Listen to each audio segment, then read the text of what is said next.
Sem Bolsonaro, o Brasil tem tudo para inaugurar um novo momento em suas parcerias internacionais. Infelizmente, há alguns problemas para serem resolvidos e o país vai ter muito trabalho para recuperar a sua imagem e sua posição.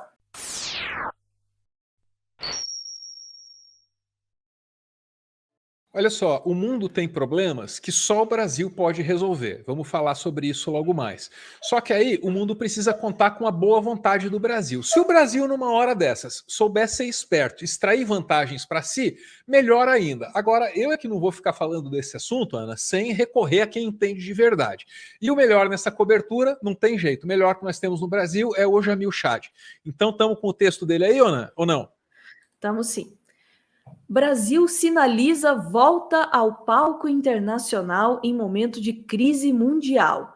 Qualquer nova inserção internacional do Brasil, portanto, passará por uma revisão profunda dessa relação com o meio ambiente e assessores do novo governo sabem disso.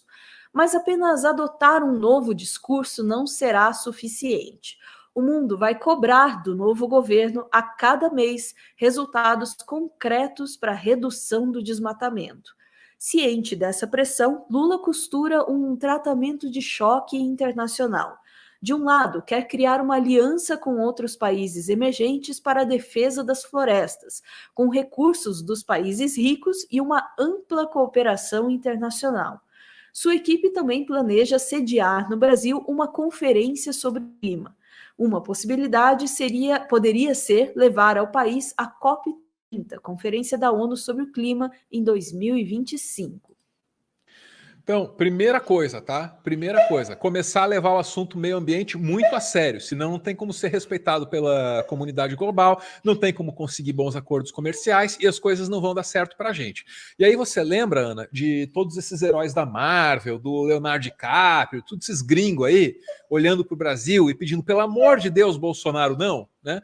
Aliás, muito obrigado, gringos, pelo apoio. Mas no que esses caras estavam pensando? Na vida dos indígenas que estão na floresta? O cacete. No Álvaro, na Ana, em você, no teu salário? Nada. Estão pensando no meio ambiente, porque se a gente destrói as coisas aqui, a gente mata eles lá. Essa é a real. Essa é a real. É interesse próprio. Não adianta. Vamos ouvir o que o Lula tem a dizer, Ana, sobre esse novo momento da política externa brasileira? Minhas viagens internacionais e nos contatos que tenho mantido com líderes de diversos países, o que mais escuto é que o mundo sente saudade do Brasil. Saudade daquele Brasil soberano, que falava de igual para igual com os países mais ricos e poderosos e que, ao mesmo tempo, contribuía para o desenvolvimento dos países mais pobres. O Brasil que apoiou o desenvolvimento dos países africanos por meio de cooperação, investimento e transferência de tecnologia, que trabalhou pela integração da América Latina, da América do Sul e do Caribe, que fortaleceu o Mercosul e ajudou a criar o G20, a Unasul, a CELAC e os BRICS. Hoje, nós estamos dizendo ao mundo que o Brasil está de volta, que o Brasil é grande demais para ser relegado a esse triste papel de pária no mundo. Vamos reconquistar a credibilidade, a previsibilidade e a estabilidade do país para que os investidores nacionais e estrangeiros retomem a confiança no Brasil. Para que deixe de enxergar nosso país como fonte de lucro imediato e predatório e passe a ser nossos parceiros na retomada do crescimento econômico com inclusão social e sustentabilidade ambiental.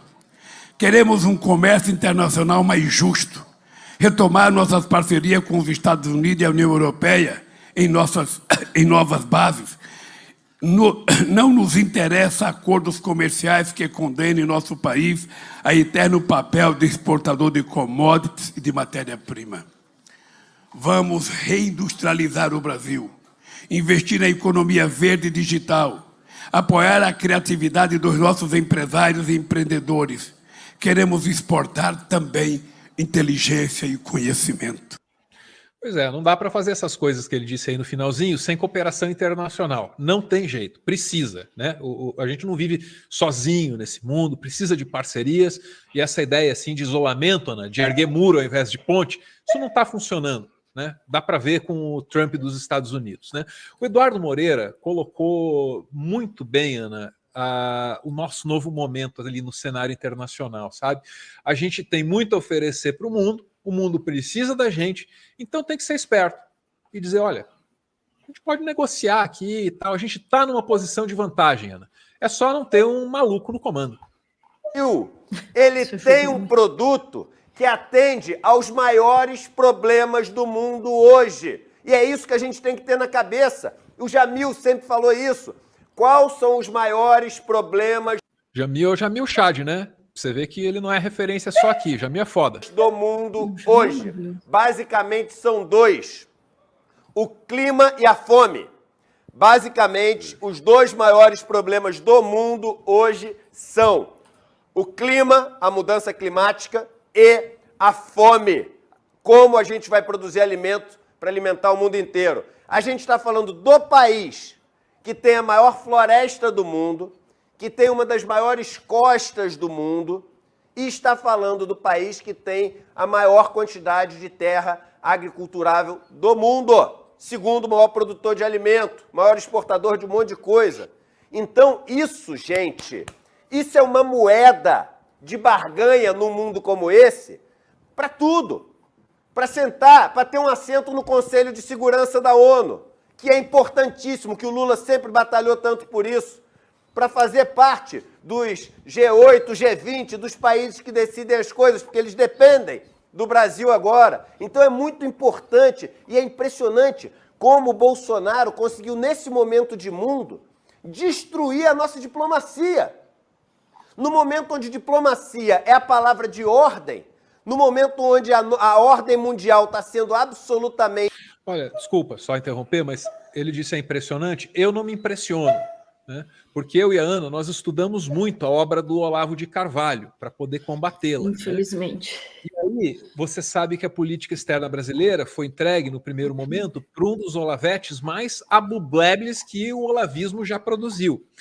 O que acontece? Quando você entrega as relações globais na mão de alguém que entende a Terra como plana, o que acontece? Só pode dar merda, né?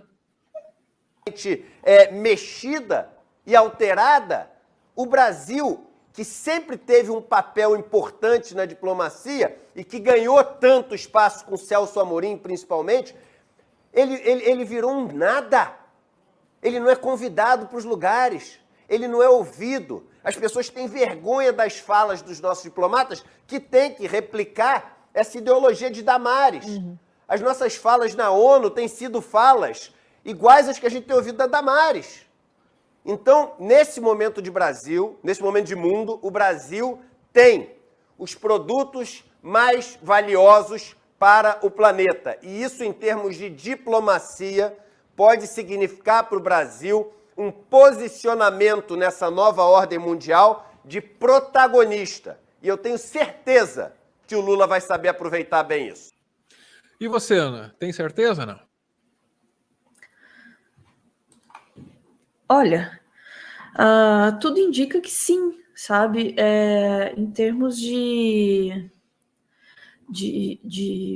articulação internacional, o que a gente está vendo mais recentemente, aí já desde a campanha, né, assim que o Lula estava ali despontando, né, como alguém que ia se candidatar, a gente já via esse tipo de articulação internacional. Então, você percebe que essa é uma preocupação, você percebe que pessoas já estão bem posicionadas ali para isso. Eu acho que, sem dúvida, né, o governo do Lula vai tentar restabelecer uma posição na diplomacia que, aliás, o pessoal do chat lembrou, sempre foi muito positiva. O Brasil sempre teve uma boa diplomacia e nos últimos anos, como o Álvaro lembrou também, isso tudo foi botado na mão de oportunistas e na mão de olavistas, que é pior ainda, né? de gente que não faz a menor ideia do que está acontecendo no mundo, sequer consegue entender que a Terra é redonda, né? E vai se meter a fazer articulação internacional. E o resultado é o que a gente via, o Bolsonaro isolado em qualquer evento que ele ia, não conseguia conversar com ninguém, não tinha papo com ninguém, não tinha o que dizer, não conseguia comentar os assuntos do mundo, e a única coisa que ele fazia quando ia nos eventos era ou dar showzinho, né, e ir embora, ou chegar lá e falar um monte de afirmações completamente descabidas, né? A gente, desde os clássicos, as afirmações de que não, tá tudo ótimo no Brasil e tal, e todo mundo, mano, a gente sabe que não tá, a gente não é burro, né? E daí coisas mais abublebes possíveis, assim, como o comunismo vem aí, e a ideologia de gênero, e coisas que as pessoas deviam olhar e falar, mano do céu, que eu estou ouvindo esse louco aqui, né? E é isso, tudo indica que a gente deve aproveitar mesmo, né, esse lugar aí que é de reconstrução, mas também de fato, né, como foi apontado aí, é um lugar de trunfo. A gente está numa posição em que a gente, fazendo a coisa certa, a gente lida no campo internacional com muita vantagem, né? Porque nós temos recursos e nós somos responsáveis por recursos que são muito importantes. Fazendo a coisa certa, nós nos colocamos numa posição de muita relevância mundial. É completamente assustador que o Brasil, com a posição que tem, a gente tenha conseguido cair tão baixo no cenário internacional com o bolsonarismo. Acho que agora a gente tem um longo caminho de volta para se recompor, mas eu acho que de todas as coisas que a gente tem que recompor, as relações internacionais me parecem as mais promissoras, dado já as primeiras, né, as primeiras coisas que a gente está vendo aí.